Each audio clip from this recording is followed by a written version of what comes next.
con microorganismos, con bacterias, con virus. Entonces, hay procedimientos en los que no debe existir estos microorganismos, sobre todo para que no haya infecciones. Entonces, los métodos que utilizamos para lograr que no haya microorganismos, sobre todo bacterias, es la esterilización, la desinfección y la antisepsia, ¿no? Y las bacterias se presentan bajo dos formas, la forma vegetativa y la forma de esporo. La forma vegetativa es la forma que vamos a avanzar ahorita en la estructura de la célula bacteriana. Y la de esporo es la forma que adquieren algunas bacterias cuando no están felices, cuando no están contentas, entonces se esporulan. Eso lo vamos a avanzar ahora, ¿ya? A ver, ¿cuántos hay ya en sala? Doctora, ya hay 77 personas. Ya te estoy admitiendo a todos. Hay Ya. 81. Bueno, entonces hoy día, chicos, vamos a avanzar la unidad número 1. La anterior semana habíamos dado la clase inaugural donde habíamos explicado cómo iba a ser la metodología de avance en las clases teóricas, las clases prácticas. Habíamos hablado de la bibliografía, de la evaluación, o sea, hemos hablado de las condiciones en las cuales vamos a avanzar la asignatura en este año, ¿ya? Entonces ahora ya empezamos con el avance mismo de la asignatura de bacteriología y virología médica. Hoy día vamos a empezar con la unidad número 1, que es la estructura de la célula procariota. ¿Se puede grabar la clase? Sí, doctora, ¿puede grabarle a alguno de los alumnos? O sea, yo que sepa, no sé, porque yo no grabo clases, pero uno de los alumnos puede grabar y nos lo puede pasar si es que se puede. Doctora, ¿Puede? yo la estoy grabando, doctora. Ah, ya. Bueno, y para que después se los pase allá en el grupo a sus compañeros, ¿ya? Listo, doctora, no se preocupe.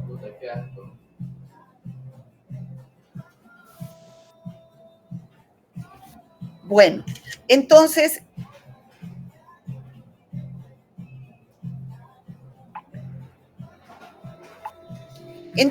esta es la clase número 1 que se va a tratar de los principios de microbiología, que es la estructura de la célula procariota.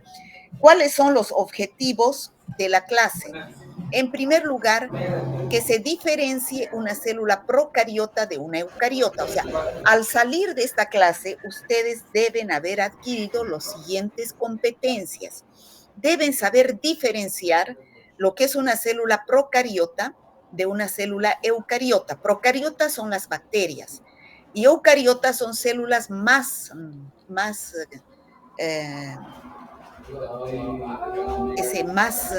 ¿cómo se puede decir? La procariota es más simple. En cambio, la eucariota es célula más compleja, como son los parásitos y son los hongos. Deben saber identificar cuáles son los componentes obligados y facultativos de una célula procariota, que es la bacteria. Y deben saber describir la composición y funciones de cada uno de esos componentes que tiene una célula procariota. O sea, la vamos a presentar a la bacteria o célula procariota en todos sus componentes y vamos a decir para qué sirve cada uno de sus componentes. Entonces, empezamos. ¿Qué son los microorganismos? ¿De dónde vienen? ¿Ustedes piensan que recién se han descubierto los microorganismos? No.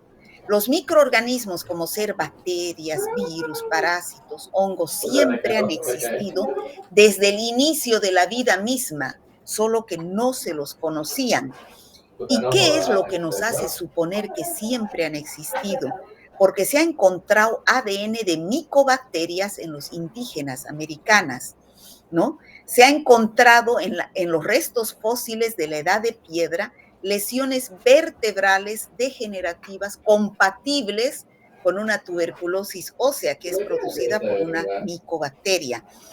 Ya la Biblia nos habla de enfermedades infecciosas producidas por bacterias como es la lepra.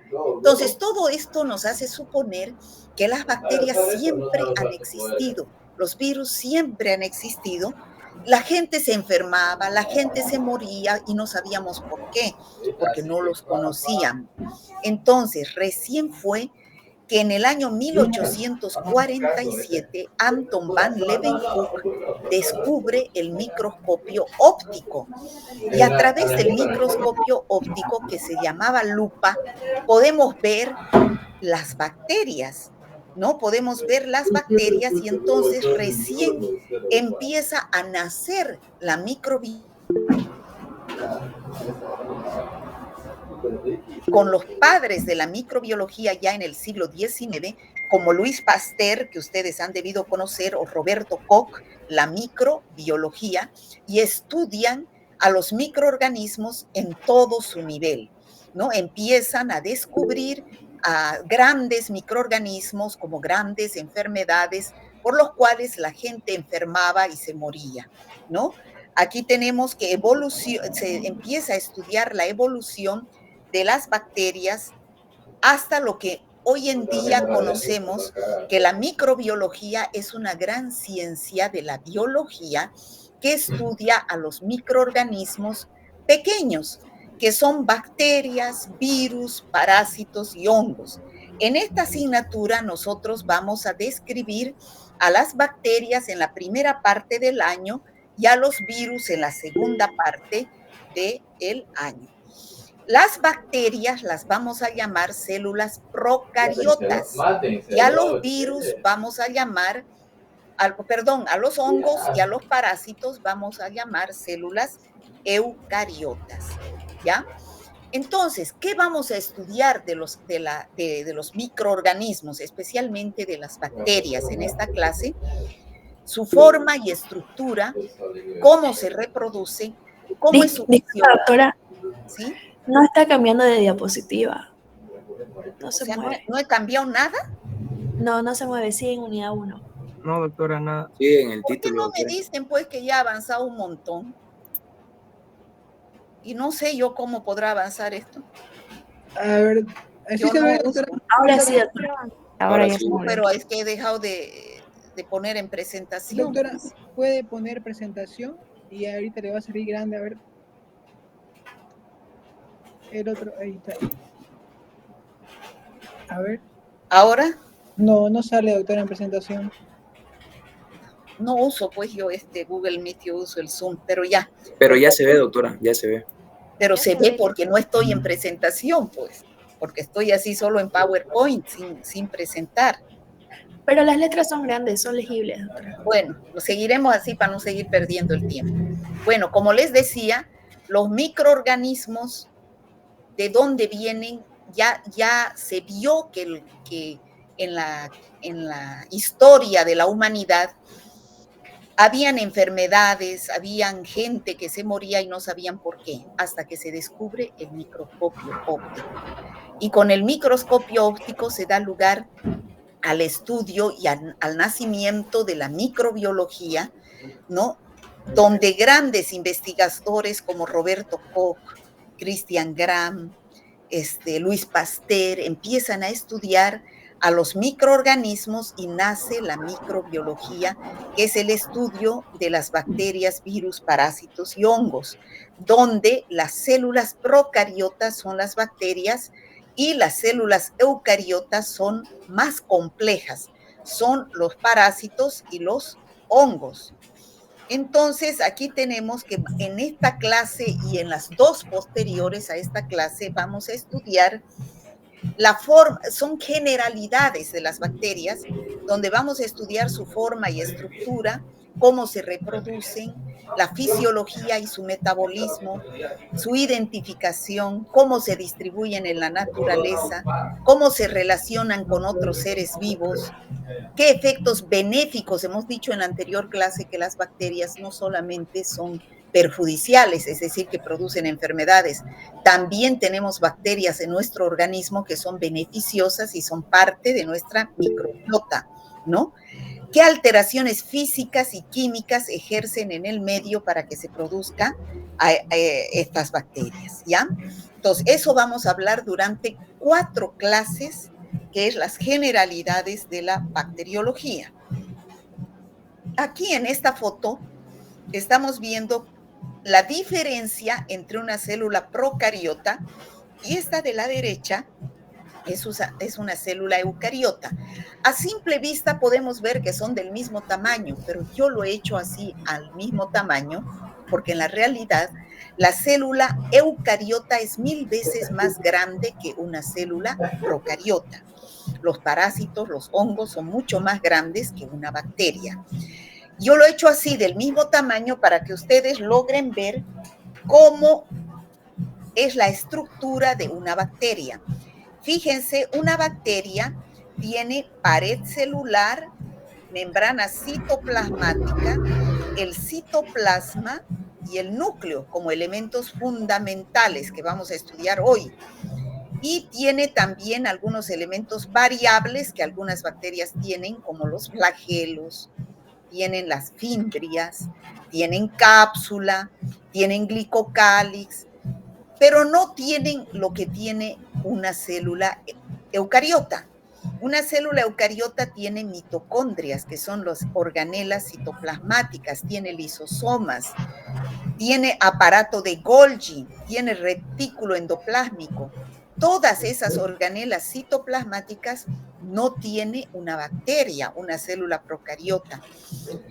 Una diferencia fundamental, además, es que una célula eucariota tiene un núcleo bien definido debido a que tiene una membrana nuclear. En cambio, una célula procariota no tiene membrana nuclear. Por lo tanto, el núcleo es un filamento, como vemos acá, como un ovillo, de ADN cromosómico que se esparce en el citoplasma y adquiere la forma del citoplasma, ¿ya? Aquí el núcleo es bien definido. Otra diferencia, además del tamaño de las organelas citoplasmáticas de la pared nuclear, es la división. Las células procariotas se dividen o multiplican por fisión binaria, que vamos a ver la próxima clase, donde una célula madre se divide en dos células hijas exactamente iguales. Y de ahí esas dos células hijas en otras exactamente iguales. A ese proceso se llama fisión, porque esta célula madre se fisiona, se divide en binaria en dos células hijas, fisión binaria. En cambio, la célula eucariota es por mitosis. Otra diferenciación sería entre una célula eucariota y una célula procariota sería la pared celular de la célula. La pared celular de la célula procariota está constituida por péptidoglicano como principal componente. En cambio, en la célula eucariota no tiene péptidoglicano, sino tiene quitina y celulosa. Y otra diferencia importante son los ribosomas. Los ribosomas en una célula procariota, estos que dicen 70, son los ribosomas, están presentes en el citoplasma. En cambio, en la célula eucariota están en el retículo endoplásmico, los ribosomas. ¿Ya? Entonces, en este cuadrito de acá, ustedes tienen las principales diferencias que acabo de decir entre una célula procariota y una célula eucariota, ¿ya? El núcleo no posee membrana nuclear, no contiene organelas citoplasmáticas, la pared celular tiene péptidoglicano, los ribosomas están en el citoplasma, se dividen por fisión binaria y son mucho más pequeñas que una célula eucariota. Por lo tanto, ahora en adelante solamente nos vamos a dedicar a estudiar a las células procariotas. En parasitología y micología verán las células eucariotas. Entonces, al empezar a estudiar a una célula procariota, hemos dicho de que vamos a describir los elementos importantes de una célula procariota, que se dividen en dos partes. Los elementos obligados que quiere decir que sí o sí ustedes deben asistir a clases prácticas, ¿no es cierto? Si no, se aplazan. Lo mismo en una célula procariota, sí o sí, estos componentes tienen que tener una bacteria, porque si no, se mueren. ¿Ya? ¿Cuáles son? La pared celular, la membrana citoplasmática, el citoplasma y el núcleo. ¿Ya? Esos son los elementos obligados. No puede existir una bacteria sin pared celular, sin membrana citoplasmática, sin citoplasma y sin núcleo. Y los elementos facultativos o variables, también podemos decir, son aquellos que pueden tener algunas bacterias y otras no, y que no son imprescindibles para que una bacteria viva. ¿Cuáles son? La cápsula, que es la parte más externa, el glicocálix, los flagelos, que vemos acá estas estructuras, las fimbrias, que acá no las vemos, y los esporos. Entonces, de ahora en adelante vamos a pasar a describir cada una de estas partes, empezando por la pared celular de la bacteria. En todas las bacterias, la parte externa está constituida por pared celular o membrana celular. Esta pared celular, como dijimos anteriormente, está constituida por péptidoglicano, en su mayoría. Las gram positivas tienen mayor cantidad de péptidoglicano que las gram negativas, ¿ya? Otro componente pequeño en las gram positivas es la mureína o ácidos teitoicos, ¿ya? ¿Qué funciones tiene la pared celular? Le da forma y le da rigidez a la bacteria. Evita que las presiones osmóticas del medio extracelular en el que se encuentre la bacteria puedan evitar destruirla, o sea, protege a la bacteria. ¿Ya? Evita que la bacteria se lise. Esta es la composición de la pared celular de las bacterias. Aquí tenemos esta parte café, es el péptidoglicano. Las bacterias gram positivas en su pared celular tiene 80 a 90% en su composición de péptidoglicano, ¿no? Y un 10 a 20% de ácidos teitoicos. En cambio, las gram negativas que están a la izquierda tienen un 30-35% de péptidoglicano, o sea, bien delgadita la capa, y tiene un 30-35% de otra capa de lipoproteínas y lipopolisacáridos.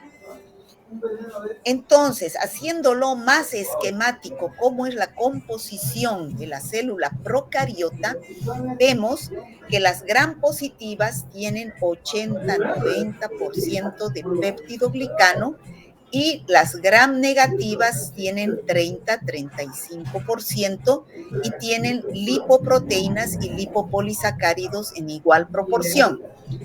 Esto hace que las bacterias se tiñan de diferente color con la tinción de gram. Ustedes en la primera hoja, creo que es de su guía, tienen la clasificación de las bacterias por la tinción de gram, donde la mitad de las bacterias están de color azul violeta y la otra mitad de color rojo fucsia. Entonces, las bacterias gram positivas, debido a que tienen mayor cantidad de péptidoglicano, entonces se tiñen de color violeta. ¿Por qué? Porque tienen afinidad por el primer reactivo, que es el cristal violeta, que eso no se preocupen en entender ahorita, que lo vamos a ver en tinción de gram más adelante. Lo único que yo quiero ahora es que entiendan que la composición de la pared celular, la diferencia de la pared celular de las bacterias hace que podamos clasificarlas en gram positivas y en gram negativas. Las gram negativas se tiñen de color rojo porque son decoloradas fácilmente por el alcohol acetona y se tiñen con un recolorante rojo que es la safranina. Aquí tenemos cómo vamos a ver a las bacterias cuando tiñamos con la tinción de Gram. Las gram negativas de color rojo sean cocos son los redonditos que vemos arriba, y las gram negativas bacilos, que son así alargaditos en la parte de acá abajo. Y las gram positivas cocos, vamos a ver arriba, ya sea en racimos y en cadenas, los cocos gram positivos de color azul violeta, y los bacilos gram positivos vamos a ver de color también violeta, pero son alargaditos. ¿Para qué otra función tiene la pared celular de las bacterias? Aquí tenemos a un paciente que está enfermo en un hospital, posiblemente, digamos, tiene una neumonía. Al tener una neumonía, entonces, ¿qué se debe hacer? ¿Qué hace el médico para curar a este paciente? Hace un tratamiento con antibiótico.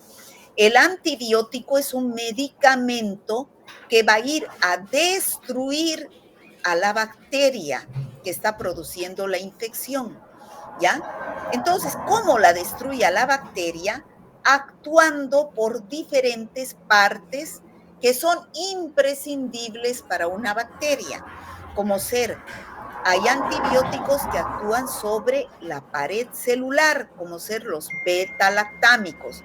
Esto también lo vamos a estudiar cuando veamos creo que es en el tema 6 o 7, antibióticos, ¿ya? Hay otros antibióticos que inhiben la pared, otros actúan en la síntesis de proteínas, otros en la membrana citoplasmática, otros actúan o sea, al actuar sobre estas partes importantes de la bacteria, como ser la pared celular, la destruye la pared celular, por lo tanto no va a haber bacterias, se va a lisar la bacteria y el paciente se puede curar.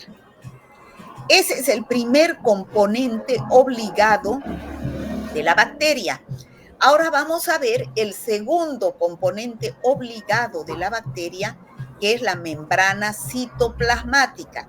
Si ustedes se fijan acá, a ver, voy a ver si tengo otra foto. Acá. En esta foto, la pared celular es... Tengo otra mejor. A ver si tengo por acá. No tengo. Acá. Esta es la pared celular, ¿se ve? Se ve muy chico, ¿no? ¿Se ve esta bacteria? Sí, se ve, doctora. Sí, doctora. Fíjense cuál es la pared celular. A ver, la voy a copiar acá.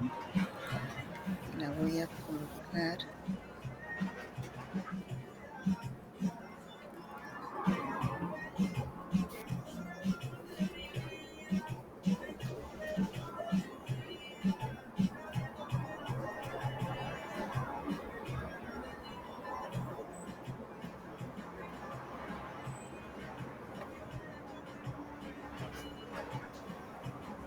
Ya, esta es una bacteria, ¿no? Aquí se ve mucho mejor las partes de una bacteria.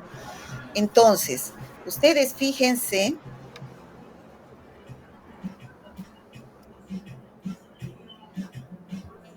la pared celular de la bacteria es esta que está acá, pared celular, esta que está con celeste. Es una pared celular gruesa que protege a la bacteria. ¿Cuál es la membrana citoplasmática? Esta que está aquí adentro y que tiene unas invaginaciones que ingresan hacia el citoplasma. Estas invaginaciones hacia el citoplasma se llaman mesosomas y son parte de la membrana citoplasmática, ¿ya? Fíjense que entre la membrana citoplasmática, que es este celeste clarito, y la pared celular, que es este celeste fuerte, hay un verde oscuro.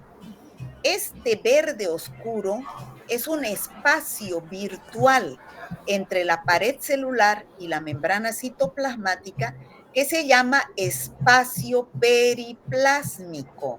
O sea, no está pegada la pared celular a la membrana citoplasmática. Hay un espacio entre ambas que se llama espacio periplásmico, ¿ya? Y entonces esta membrana citoplasmática es la que vamos a estudiar ahora. ¿Cuáles son las funciones de la membrana citoplasmática? Está constituida por una doble capa de fosfolípidos y proteínas. Además, poseen enzimas que están involucradas en la síntesis de la pared celular, ¿no? Existen enzimas que sintetizan, que ayudan a la síntesis de la pared celular de las bacterias. Participan en el movimiento de las bacterias porque de ahí salen los flagelos, ¿ya? Y también es una estructura sobre la que actúan otro tipo de antibióticos para destruirla y evitar que la bacteria viva, ¿ya? Entonces, aquí tenemos a los mesosomas, que hemos dicho que son invaginaciones de la membrana citoplasmática que entran dentro del citoplasma. ¿Está claro, chicos? Sí, doctora. ¿Ya? Luego tenemos al tercer componente obligado de las bacterias, que es el núcleo. Entonces, ya hemos dicho que las bacterias no poseen membrana nuclear. Por lo tanto, ¿qué es el núcleo?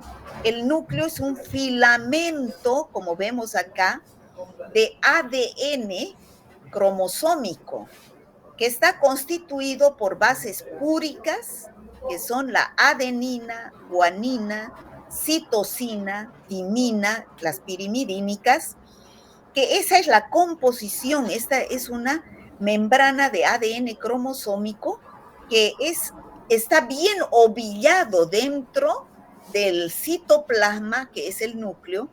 Está bien hecho un ovillo dentro del citoplasma para que pueda caber dentro del citoplasma. Actúa una enzima que se llama topoisomerasa. Entonces, el núcleo es el ADN bacteriano. Es importante porque es el que regula la genética de las bacterias. Cuando avancemos la genética bacteriana, vamos a ver el núcleo de las bacterias y estas bases púricas y pirimidínicas. Pero además existe fuera del núcleo unos elementos que tampoco poseen membrana nuclear, que es un material genético que está fuera del núcleo, que se llaman plásmidos. Este material es un material extra cromosómico que está fuera del núcleo y que es el responsable de la resistencia de las bacterias a los antibióticos, ¿ya? Entonces, material cromosómico es el núcleo que está con ADN y fuera del núcleo están los plásmidos, que están, por eso se dice material extra cromosómico. Y por último tenemos al cuarto componente obligado de las bacterias, que es el citoplasma, que vendríamos acá a esta célula bacteriana. El citoplasma es todo esto que tenemos aquí, donde está el núcleo y que está dentro de la membrana citoplasmática. Este citoplasma es líquido, o sea, está constituido en su mayor parte por líquido, agua, en un 80% electrolitos, pero además aquí están los ribosomas. Estos rojitos son los ribosomas, están nadando dentro del citoplasma y son los responsables de la síntesis de proteínas para la bacteria. Y acá también tenemos estos amarillitos que son las granulaciones donde se acumula el material de reserva de la bacteria. Entonces, ese es el citoplasma. El citoplasma es, aquí, como dije anteriormente, están los ribosomas que son encargadas de la síntesis de proteínas y además la información necesaria para esa síntesis se encuentra en el ARN mensajero, ¿no? Y esos puntitos amarillos eran las inclusiones citoplasmáticas, que son gránulos de material de reserva de la bacteria constituidos por material orgánico e inorgánico, que es de dónde va a sacar la bacteria cuando ya esté madura y no pueda sintetizar sus componentes. Como ese es material de reserva, esa va a ser la fuente de energía, ¿no?, de la bacteria. Entonces, habríamos visto todos los elementos obligados de una célula bacteriana o procariota. Entonces, para hacer un leve repaso de lo que ya hemos visto de esta primera parte, donde hemos visto los elementos obligados, que son 4, ¿no? Vamos a hacer un leve repaso. ¿Cuál es la diferencia entre una célula procariota y eucariota? Generalmente eso yo les pregunto a ustedes, pero si ahorita yo abro el micrófono, se me va a hacer una chacota. Entonces, para que les quede claro lo que hemos avanzado en este tema, ¿ya? Las diferencias entre una célula procariota y eucariota, las más importantes. La eucariota tiene organelas citoplasmáticas, que son las mitocondrias, lisosomas, retículo endoplásmico de Golgi, que no tiene la célula procariota. Segundo, la célula eucariota es más grande que una célula procariota. Tercero, no tienen membrana nuclear la célula procariota, lo cual hace que el ADN sea un filamento de ADN cromosómico que nada en el citoplasma. En cambio, la célula eucariota tiene una membrana nuclear bien definida. Luego tenemos la división. La célula eucariota es por mitosis, la procariota es por fisión binaria. Otra diferencia es la composición de la pared celular. La célula procariota, su composición es en su mayoría péptidoglicano. En cambio, en la célula eucariota es quitina y celulosa, ¿no? Esas son las principales diferencias entre una célula procariota y eucariota, haciendo un repaso. Identifica los componentes obligados y los facultativos de una célula procariota, es lo que acabamos de avanzar. Los componentes obligados son el núcleo, pared celular, membrana citoplasmática y citoplasma. Y los facultativos o variables que algunas bacterias tienen y otras no, que no son indispensables para su vida, son los flagelos, las fimbrias, el glicocálix, los esporos y la cápsula. Describe la composición y funciones de cada uno de los componentes obligados, ¿no? ¿Cuáles son las funciones de los componentes obligados? La función de la pared celular es que le da protección a la bacteria para evitar su lisis o destrucción, porque está en la parte externa. Segundo, que al tener diferente composición en cantidades de péptidoglicano, permite diferenciar a las bacterias en gram positivas, que tienen mayor cantidad de péptidoglicano, y gram negativas, menor cantidad de péptidoglicano. Tercero, que es el sitio de acción, la pared celular es el sitio de acción de antibióticos tales como los beta-lactámicos, que evitan que se forme esa pared celular y por lo tanto la bacteria se lisa, ¿ya? Luego tenemos cuáles son los componentes cuáles son las funciones de la membrana citoplasmática. Las funciones de la membrana citoplasmática es que ahí hay enzimas que van a dar lugar a la formación de la pared celular y también de los flagelos. ¿Qué son los mesosomas? Son invaginaciones de la membrana citoplasmática dentro del citoplasma. ¿Dónde se encuentra situado el espacio periplásmico? El espacio periplásmico se encuentra situado entre la pared celular y la membrana citoplasmática, ¿no? Y aquí, ¿qué es la microbiología? Es la ciencia que estudia a los microorganismos, bacterias, virus, parásitos y hongos. Entonces, esta estaría por demás, ¿no? ¿Cuáles son las principales diferencias entre una célula procariota y eucariota? Ya lo vimos. ¿Cuáles son los elementos obligados? De acuerdo a la definición de Gram, cómo se dividen las bacterias en gram positivas y gram negativas, de acuerdo a la cantidad de péptidoglicano que tengan.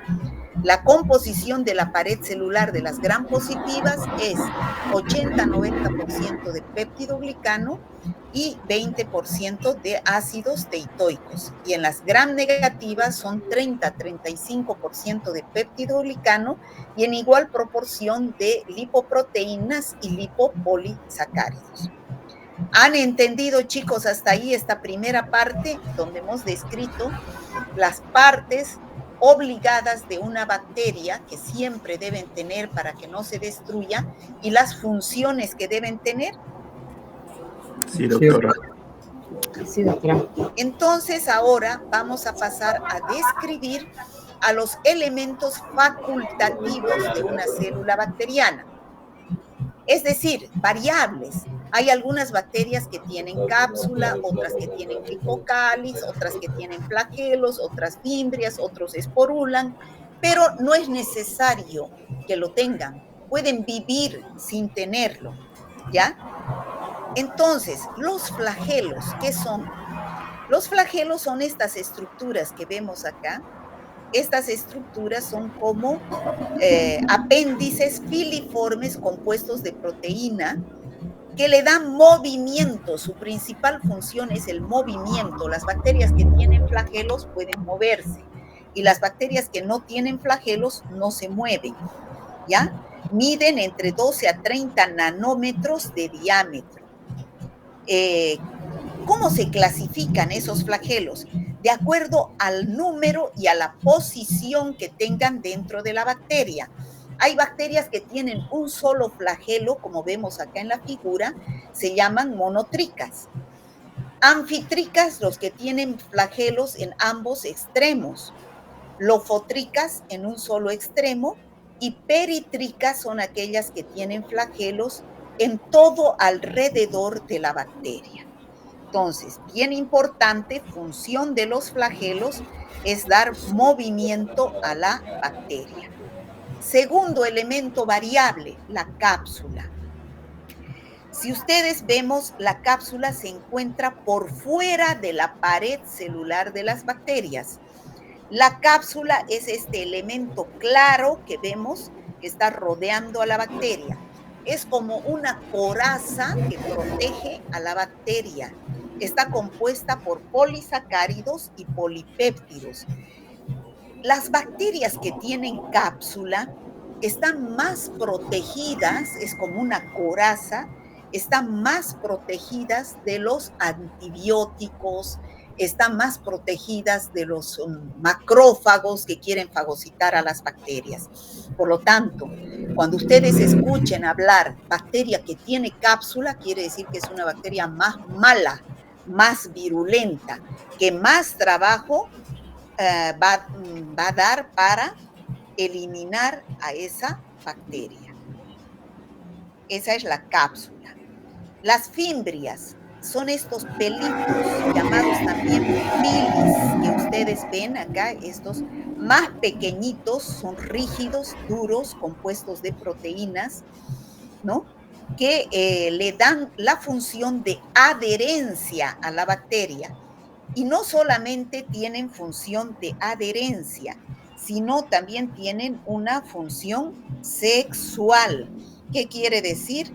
Que al colocarse esta bacteria en contacto con otra bacteria similar, a través de esas fimbrias o pilis van a intercambiar material genético.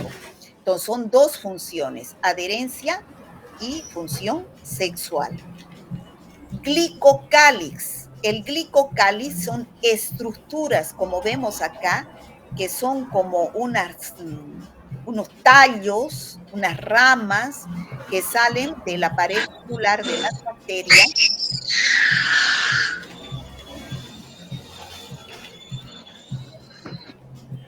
Es un entramado de fibrillas compuestas de polisacáridos que están por fuera de la bacteria y que facilitan la adherencia de la bacteria a una célula a la cual va a infectar. Por ejemplo, un ejemplo de bacteria que tiene glicocálix es el Streptococcus mutans, ¿ya?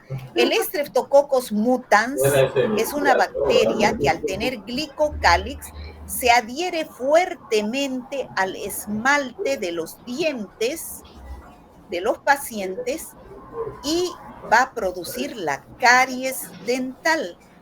Entonces, productora de la caries dental es una bacteria llamada Streptococcus mutans gracias al glicocálix que tienen.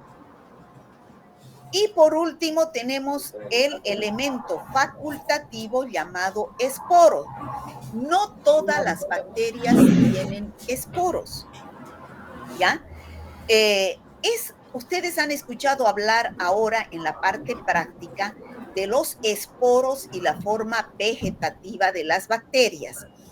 Cuando la bacteria se encuentra bajo esta forma, con todos sus componentes, pared celular, membrana citoplasmática, citoplasma, núcleo, recibe el nombre de forma vegetativa, ¿ya? Pero cuando se encuentra bajo esa forma vegetativa la bacteria, cuando está feliz, cuando está en condiciones favorables de vida. ¿Y cuáles son esas condiciones favorables? Cuando tiene un pH adecuado de 7 a 7,2 a 7,4, cuando tiene humedad, cuando tiene nutrientes, cuando tiene temperatura de 37 grados, ¿no? Eso es condiciones favorables de vida para la bacteria. Cuando la bacteria no tiene condiciones favorables de vida, se convierte en esporo. El esporo no tiene pared celular, membrana citoplasmática, citoplasma, núcleo, no tiene, solo tiene dos partes. Una parte externa llamada córtex y una parte interna llamada core, ¿ya? Está compuesto de proteínas, lípidos, polisacáridos, o sea, todas las partes que tiene una bacteria. Es una bacteria, pero se considera la forma de resistencia de la bacteria. Es decir, cuando la bacteria no está feliz ya, está en condiciones adversas, ha perdido las condiciones favorables de vida, se convierte en esporo. No se muere, se convierte en esporo, que es la forma de resistencia de la bacteria, que es resistente al calor, resistente a la desecación, resistente a los agentes químicos, o sea, es la forma de resistencia que la bacteria resiste estando viva, ¿ya? Porque el esporo mantiene la virulencia de la forma vegetativa de la bacteria de la cual deriva. Para que me entiendan mejor, ¿ustedes conocen, alguna vez han escuchado hablar del tétanos? El tétanos es una enfermedad muy conocida que afecta al sistema nervioso, donde la persona va a presentar convulsiones y afecciones al sistema nervioso central. Entonces, la bacteria que produce el tétano se llama Clostridium tetani, ¿ya? Esa bacteria, Clostridium tetani, bajo la forma vegetativa, la tenemos en el intestino.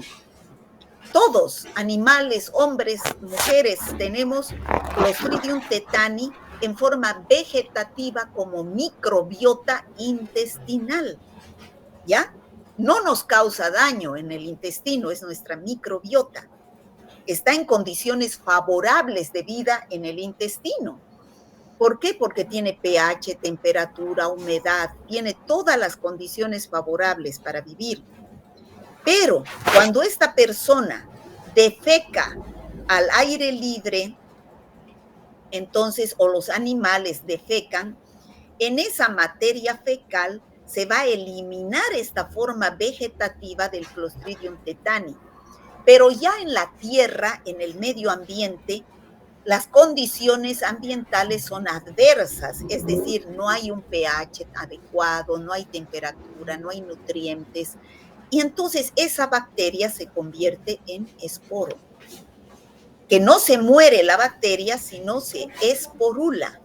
A este fenómeno de transformación de la forma vegetativa a la forma de esporo se llama esporulación. ¿Cuándo se produce esto? Cuando las condiciones ambientales son adversas, ¿ya? Pero este fenómeno no es irreversible, es reversible. Cuando la bacteria nuevamente, el esporo, nuevamente, la bacteria bajo la forma de esporo, encuentra nuevamente las condiciones favorables de vida, se convierte nuevamente en una forma vegetativa, ¿ya? En la forma vegetativa. Cuando, por ejemplo, cuando nosotros nos hacemos, seguimos con el ejemplo del Clostridium tetani. Por ejemplo, cuando una persona se hace una herida con un instrumento, con un clavo, por ejemplo, al andar descalzo en la tierra, que está contaminada con esporos de Clostridium tetani. Al hacerse una herida, va a haber una puerta de entrada. Entonces, en esa puerta de entrada van a ingresar los esporos que están en la tierra con la bacteria viva hacia el interior del organismo humano y van a ir hacia el sistema nervioso y se va a convertir en forma vegetativa. Y entonces ahí hay el riesgo de que se produzca el tétanos. A este proceso, que es la transformación del esporo a la forma vegetativa, cuando las condiciones nuevamente son favorables, se llama germinación. Es por eso que cuando nos hacemos una herida con un instrumento que puede estar contaminado con tierra, puede ser un clavo, un material cortopunzante, que puede tener esporos de Clostridium tetani, pueden ingresar a través de la herida, el médico nos dice, váyase a poner una vacuna antitetánica para evitar el tétanos. ¿Se ha entendido, chicos? Disculpe, doctora, cuando pasaba de la forma vegetativa a forma esporulada, ¿era esporulización? Esporulación. Esporulación, así como dice acá. Esporulación. Y de la forma de esporo a la forma vegetativa, germinación. ¿Están viendo mis diapositivas? Sí, doctora. Ya, ¿se entendió, chicos? Sí. Entonces, ¿qué es lo que hemos hecho en esta clase? Hemos conocido la bacteria en su más mínima expresión. Ustedes en el microscopio no van a ver los esporos, no van a ver los flagelos, no van a ver el núcleo, no, porque eso se ve solamente con un microscopio de alta resolución como un microscopio electrónico. Para repasar esta segunda parte, ¿cuáles son los elementos facultativos de una bacteria? Fimbrias, glicocálix, esporos, cápsula, flagelos. La cápsula, ¿por qué está constituida? Por polipéptidos y polisacáridos. ¿Cuáles son las funciones de la cápsula? Dar protección y virulencia a una bacteria.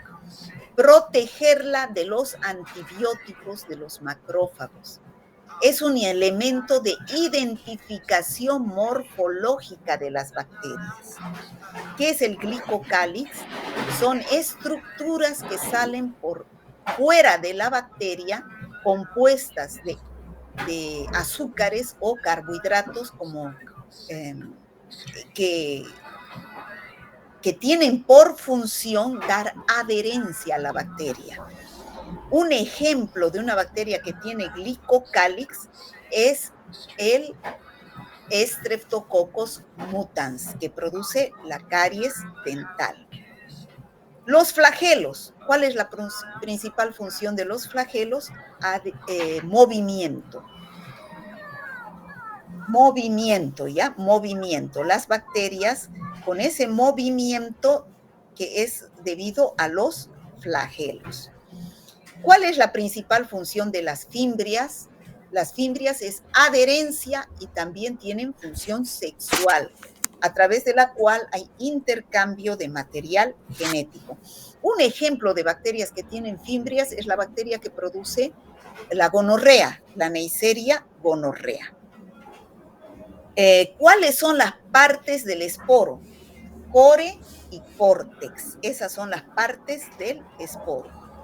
¿Qué es la germinación? La germinación es el paso de la forma de esporo a la forma vegetativa. ¿Cuándo? Cuando son condiciones favorables de vida. ¿Qué es la esporulación? Es el paso de la forma vegetativa a la de esporo. ¿Cuándo? Cuando son condiciones adversas de vida, ¿no? Entonces, para acceder al cuestionario pueden acceder a este link. Creo que está, hay un no, este es un quiz, un cuestionario. ¿Tienen alguna duda, chicos? ¿Hay alguna pregunta? Hemos presentado a la bacteria con todas sus formas. Buenas tardes, doctora. Yo tengo una pequeña consultita. Quería saber si glicocálix viene a ser lo mismo que glucocálix. Es lo mismo. Son diferentes. Glucocálix o glucocálix es lo mismo. Al igual que glicemia, glucemia es lo mismo. ¿Ya? Es lo mismo. Sirve para adherencia de las bacterias que lo tienen. ¿Alguna otra pregunta, chicos? Bueno, doctora, no me quedó claro la función de la cápsula. ¿Era protección del antibiótico, creo que era? No, hijito. Cápsula es como una coraza que se pone la bacteria. Como las tortugas que tienen esa coraza, eso es una cápsula. Las bacterias que tienen cápsula, o sea, nosotros, a ver, para que me entiendas mejor, estamos hablando de las partes de una bacteria, ¿ya? Las partes de una bacteria. Aquí, para que me entiendas mejor. Como médicos, nosotros queremos curar a los pacientes, porque estos pacientes tienen bacterias en su interior, ¿ya? Cuando esta bacteria que está produciendo la enfermedad de este paciente tiene cápsula, lo que utilizamos para destruir a la bacteria no va a poder penetrar, porque esa bacteria está rodeada de ese material duro que es la cápsula. Al igual los macrófagos tampoco pueden comer, que son nuestros elementos de defensa, no pueden comérsela esa bacteria porque tiene cápsula. ¿Me entendés? La cápsula está alrededor de las bacterias. Entonces, si está alrededor de la bacteria, el antibiótico no puede llegar a penetrar para destruir a la bacteria. ¿Me dejo entender? Sí, doctora, gracias. Ya. Ahora, ¿otra pregunta?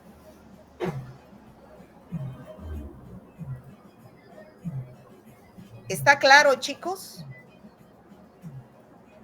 Sí, doctora. Bueno, esta es una bacteria vista al microscopio electrónico, que no tenemos, creo que hay uno en Bolivia, en La Paz, ¿no? Pero acá no tenemos un microscopio electrónico donde se pueden ver los flagelos, las fimbrias. Nosotros en el microscopio óptico que tenemos en el laboratorio, apenas las vamos a ver a las bacterias como coquitos o como bacilos de esta forma. Así vamos a ver a las bacterias, ¿ya? ¿Alguna otra pregunta, chicos?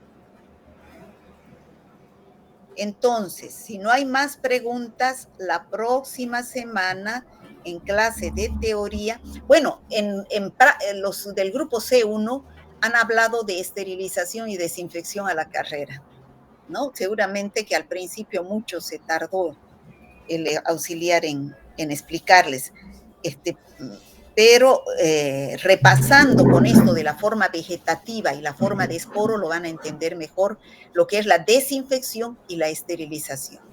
Esterilización destruye toda forma vegetativa y esporo de la bacteria. Entonces ya no hay lugar a que haya bacteria en un material estéril, ¿no? En cambio, la desinfección no destruye las esporas. Quedan esporas, solamente destruye la forma vegetativa. Entonces hay el riesgo de que encuentre ese material condiciones favorables de vida y puedan reproducirse las bacterias, pasar del esporo a la forma vegetativa. Vuelvo a repetir, la forma de resistencia que cuesta destruir es el esporo, ¿ya? ¿Está claro, chicos? Sí. Sí, doctora. Bueno, la próxima clase vamos a hablar de morfología, división y crecimiento de las bacterias. ¿Algo más que quieran decir? Doctora, disculpe, buenas tardes. ¿Será que nos puede pasar la diapositiva, por favor? Hijita, tenemos, como dije yo, la primera clase, tenemos los videos de las clases en la plataforma. Ahorita todavía no están porque no he logrado actualizarlos, pero ustedes lo van a tener, los videos de las clases. ¿Para qué van a tener las diapositivas? Porque ustedes están viendo que mis diapositivas casi no tienen letras, más me la paso yo explicando. Entonces, es mejor que tengan el video con la explicación de la clase, ¿no es cierto? Sí, doctora, muchas gracias. Ya. ¿Alguna otra pregunta? A los que les falta guía, mañana a las 10 voy a estar ahí en la asociación dando las guías, ¿ya? ¿Alguna otra pregunta, chicos? Buenas tardes, doctora. ¿Vamos avanzando la segunda unidad de la guía? Claro, porque ya se ha avanzado la primera unidad esta semana. Entonces, la segunda unidad es la próxima semana. Es una unidad por clase. Gracias. ¿Ya? Bueno, chicos. Hasta luego. Hasta luego, doctora. Que le vaya bien. Muchas gracias, doctora. Hasta luego. Luego.